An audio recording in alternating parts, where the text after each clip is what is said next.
On ne peut pas comprendre la Bible si on ne lit pas la Bible. On ne comprendra rien au récit de la Pentecôte d'Acte 2 si on ne lit pas en même temps le récit de la tour de Babel.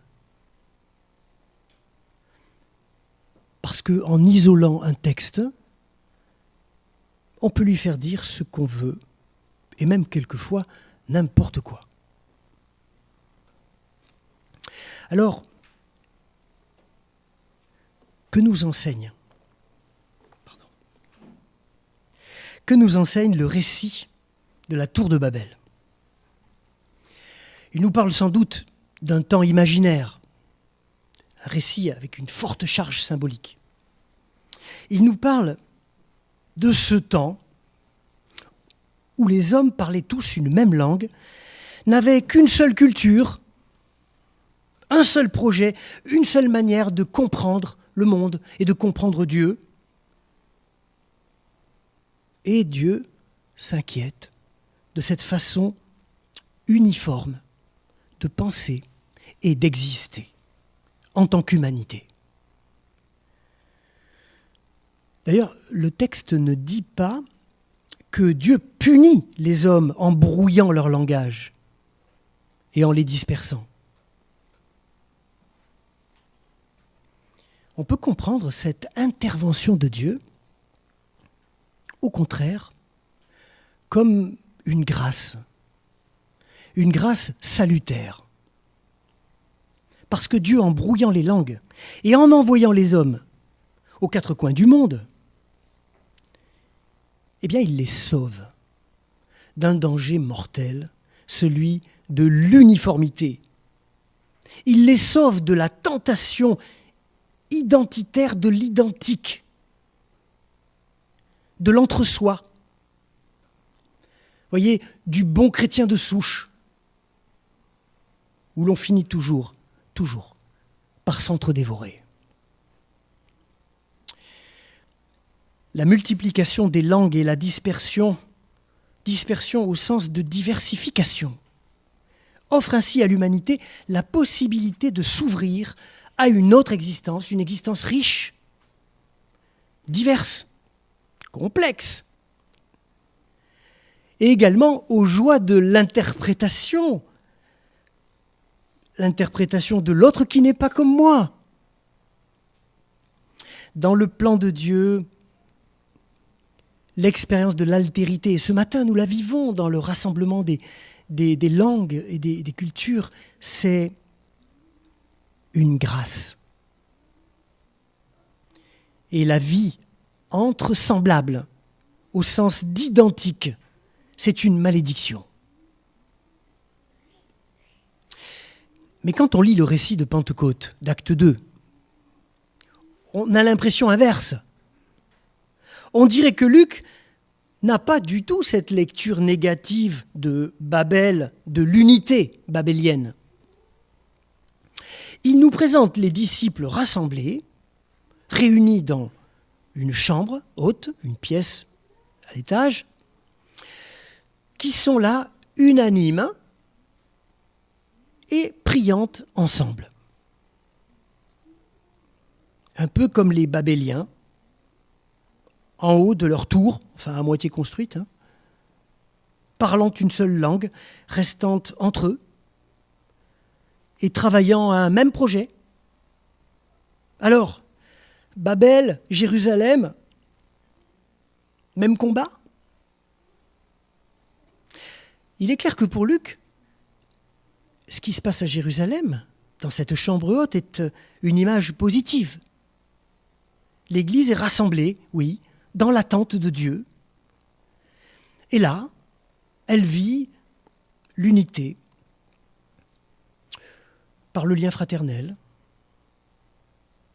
dans la prière. C'est une image d'unité spirituelle, c'est une communion que Luc nous donne à voir. Et finalement, ces deux façons de voir nous montrent, et ça c'est intéressant, Babel, Jérusalem, ces deux façons de voir nous montrent qu'une même chose peut être comprises de différentes manières. Une même chose peut être, selon les contextes, à la fois un danger et une grâce, une bénédiction et une menace. Un peu comme deux frères jumeaux. Tout semble les réunir, mais si vous allez voir d'un peu plus près, ce n'est pas souvent le cas. L'unité spirituelle, c'est une bénédiction. Mais quand ça tourne en circuit fermé, ça devient tôt ou tard une secte, un enfermement et une malédiction. Certains voient clairement l'Église comme une menace à leur liberté. Et c'est peut-être pour ça qu'ils ne sont pas venus ce matin au culte. Bon, ils y viennent pour les baptêmes, les mariages et les enterrements. Et pour les plus zélés d'entre eux, à Pâques et à Noël. Mais voilà, dans leur lecture, leur vérité sur l'Église, ils prennent le risque de passer à côté d'une belle rencontre comme celle de ce matin. De se priver d'une grâce magnifique, celle de vivre ensemble dans la liberté, dans le respect de nos différences et dans la fraternité autour du Christ. Mais d'autres, il n'y a pas que ceux qui boudent l'Église.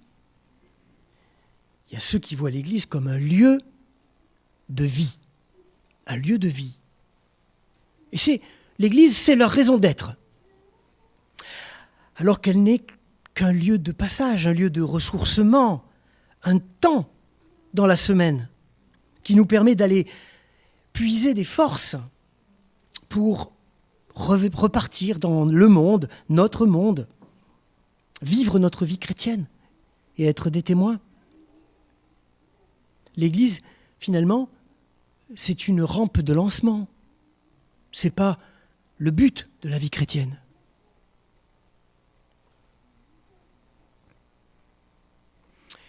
Vous voyez comment deux récits peuvent être compris de manière différente ? L'unité comme menace ou l'unité comme bénédiction absolue.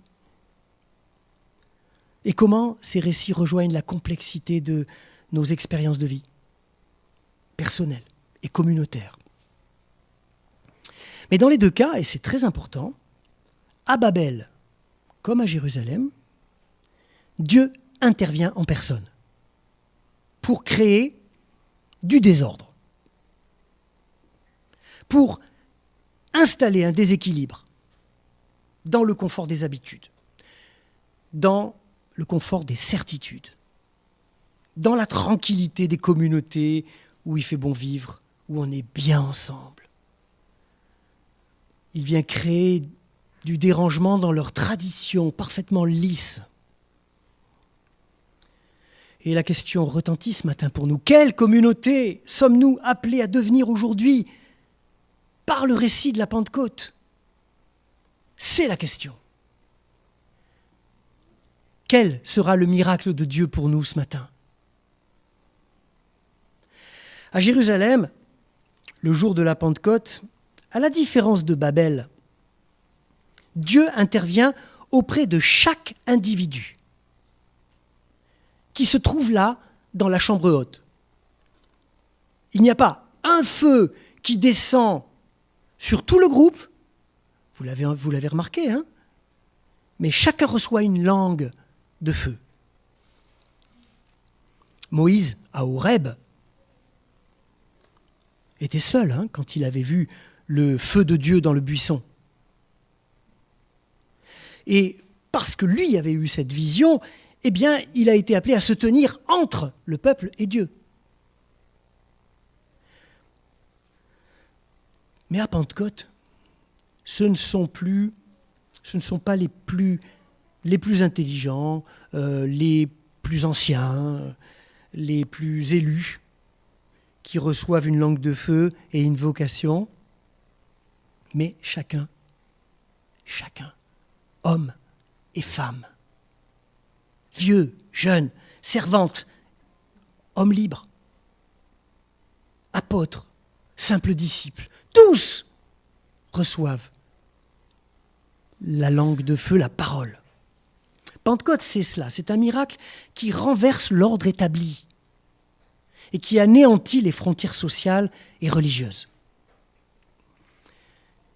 Finalement, on peut dire que devant Dieu, chacun devient un nouveau Moïse ou une nouvelle Moïsette, un porte-parole, une prophétesse, un prophète, un porte-parole, oui, un ambassadeur de la grâce. C'est ce que Paul écrira aux Galates. Vous avez peut-être en mémoire cette parole magnifique. En Christ, il n'y a plus ni juif, ni grec, ni homme, ni femme, ni esclave, ni homme libre. Tous sont saisis par la grâce. Le miracle de Pentecôte est premièrement un miracle de la reconnaissance par Dieu, de tout individu qui s'approche de lui. Et qu'est-ce qui nous est donné ?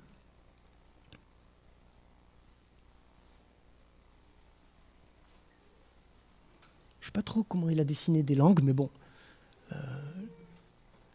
Des langues de feu. Elles sont évidemment une représentation symbolique de quelque chose. Mais de quoi exactement ? Vous vous souvenez, Moïse avait reçu, lui, des tables de pierre. Nous recevons la parole sous la forme d'un souffle de vie, d'une source d'inspiration, un feu qui allume en nous une espérance vivante et brûlante. Au synode des églises évangéliques libres, qui avait lieu la semaine dernière, nous avons entendu le témoignage de 6 pasteurs, hommes et femmes, qui ont demandé la consécration, c'est-à-dire la reconnaissance de leur ministère pastoral au niveau, au niveau national. Voilà. Ils étaient ensemble une belle image de cette Pentecôte. Certains d'entre eux étaient de véritables rescapés de la vie et du ministère pastoral. D'autres étaient au tout début de l'aventure, tout jeunes. Et d'autres y étaient venus plus tardivement, je ne citerai pas de nom. Un dénommé Jacques. Peter Schmidt. Qui était plein d'un zèle dévorant pour annoncer l'Évangile. Chacun avait quitté quelque chose pour suivre quelqu'un, pour suivre l'appel de Dieu. Et c'était beau.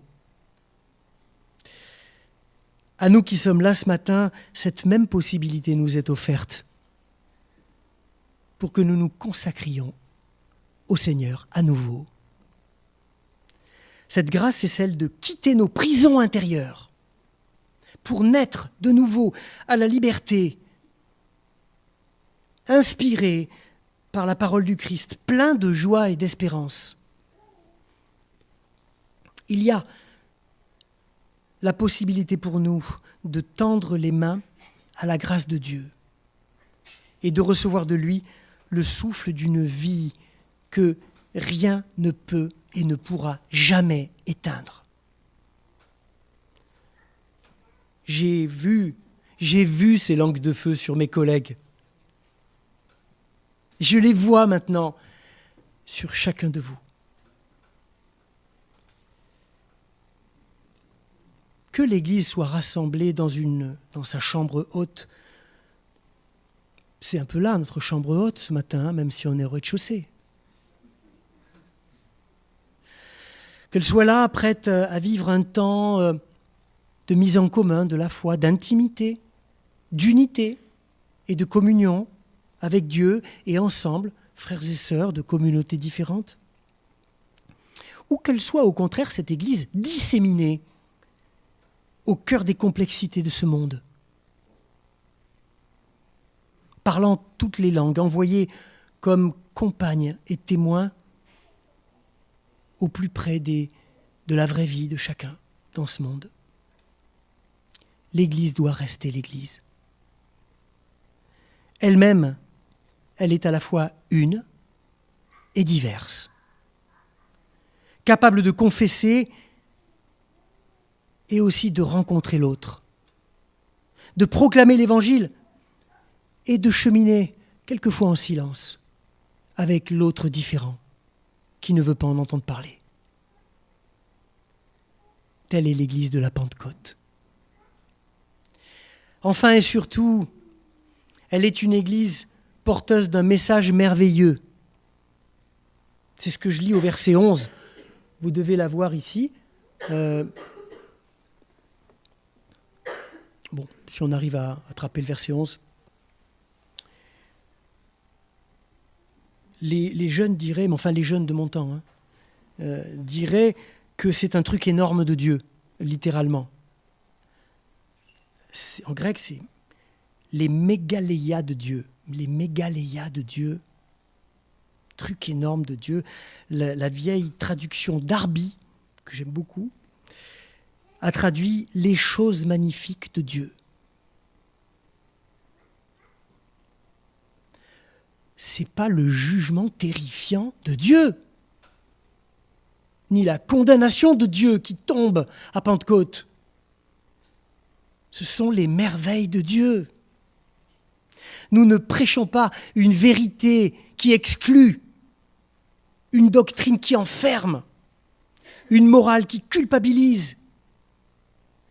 Mais nous prêchons une grande merveille, un trésor caché et révélé, une bénédiction personnelle et universelle, un amour secret et intense, inépuisable.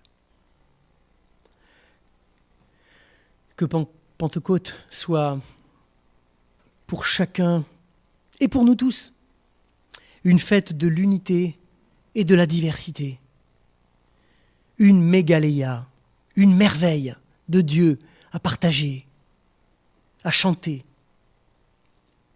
et à vivre. Cette merveille, elle porte un nom, elle porte le beau nom de Jésus le Christ. Amen. Je vous invite à faire quelques instants de silence.